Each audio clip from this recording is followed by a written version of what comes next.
Assalamualaikum, hai semuanya, kita bertemu lagi macam biasa di video reaction saya kali ini guys, okay? Semoga semuanya sihat selalu. Nah, kali ini saya mau tengok video pembahasan tentang ini ya. Paris rasa Tanah Abang bahasa Indonesia semakin menginvasi belahan dunia. Bahkan ketika berada di luar negeri pun serasa berada di Indonesia gitu ya. Sebenarnya orang-orangnya pun sudah mula menggunakan bahasa Indonesia juga gitu di luar negeri gitu kan. So jangan lama-lama lagi, mari sama tengok video ini. Let's go. Udah seperti di Tanah Abang saja, bahasa Indonesia makin mendunia. Seorang pedagang di Paris menggunakan bahasa Indonesia dalam melayani tamu dari Indonesia, bikin kaget. Video ini dibagikan oleh seorang pemilik akun bernama Ricardo. Ketika sedang berbelanja oleh-oleh di Paris, tidak sengaja dia menemukan toko baju yang pemiliknya bisa berbahasa Indonesia. Tidak hanya itu, mereka juga suka mendengar lagu dangdut koplo dari Indonesia.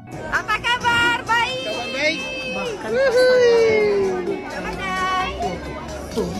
Murah-murah, 4 biji 15.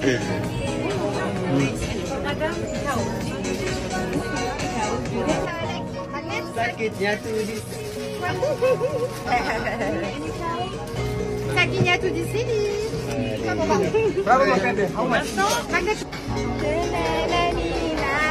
Asik.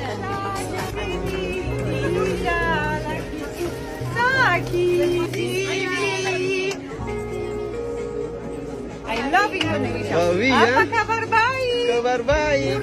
Murah. Sakitnya tuh di sini. Dari Paris kita menuju Rusia, bahasa Indonesia di Rusia cukup populer. Bahkan sebenarnya ada jurusan mata kuliah khusus Indonesia dan budaya Indonesia di Rusia. Bahkan kursus bahasa Indonesia ada di Rusia. Aku pergi ke pertemuan pembukaan kursus bahasa Indonesia di Kedutaan Besar Republik Indonesia di Moskow. Aku belajar bahasa Indonesia sendiri selama 4 bulan, tapi akhirnya saya akan memiliki guru.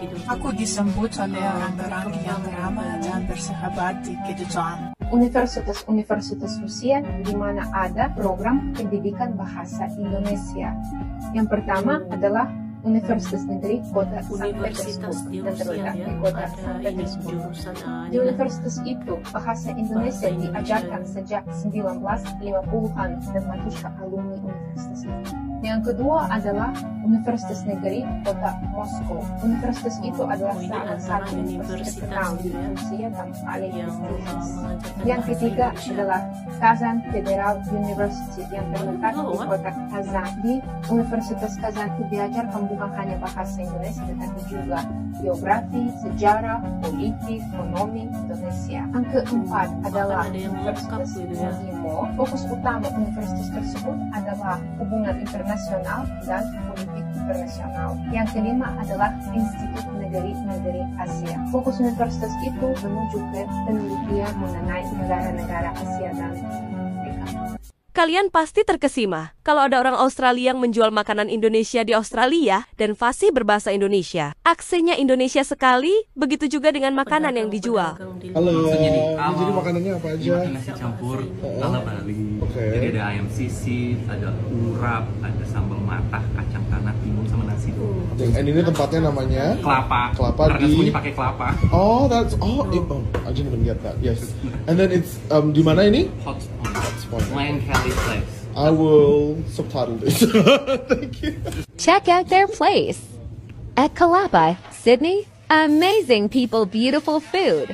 Dari Australia, sekarang kita berada di Jerman. Di Jerman bahasa Indonesia juga populer. Ternyata banyak juga orang Jerman yang belajar bahasa Indonesia. Karena dulu pernah ada pertukaran pelajar dan pastur antar negara. Sehingga sekarang bahasa Indonesia juga berkembang di Jerman. Yo, orang di Indonesia. Hari ini saya mau menunjukkan skill saya di bahasa Indonesia, yo. Bagus banget, Jo. Mulai. Nama saya Gerrit, saya tinggal di Jerman, di desa kecil dekat ibu kota Berlin. Saya punya keluarga, satu kembar, nama dia Bennett, dan satu kakak, dia duduk di mana, nama dia Leo. Dia 5 tahun lebih tua. Saya belajar untuk 4 bulan sekarang. Dan jika saya tiba di Indonesia, saya mau bertemu banyak-banyak orang. Tapi apa saya harus lihat di Indonesia atau apa saya harus belajar di bahasa Indonesia karena saya bisa bicara, tapi mungkin tidak. Mungkin kamu mau belajar bahasa Jerman dengan aku. Pak Afi, Giore bahasa Indonesia tutor, and it is your students and their performances. Acara televisi perjalanan Indonesia yang ke tempat-tempat wisata dengan televisi dan saya. Akhirnya perjalanan panjang selesai. Pada hari ini saya akan pergi ke Candi Borobudur. Enak sekali. Oh, apa namanya? Namanya Pasagrayan. Karena itu saya pasti merekomendasikan kunjungan ke sana. Kedengarannya bagus. Pasagrayan bisa. Ayo. Terima kasih untuk mendengarkan sampai sini. Pada minggu depan dengan topik baru.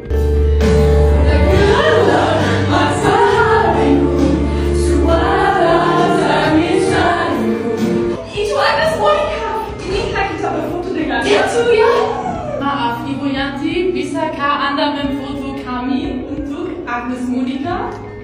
Baiklah. Ini ikat dari timur Indonesia. Tiga. Klik, klik. Ini batik dari Jawa.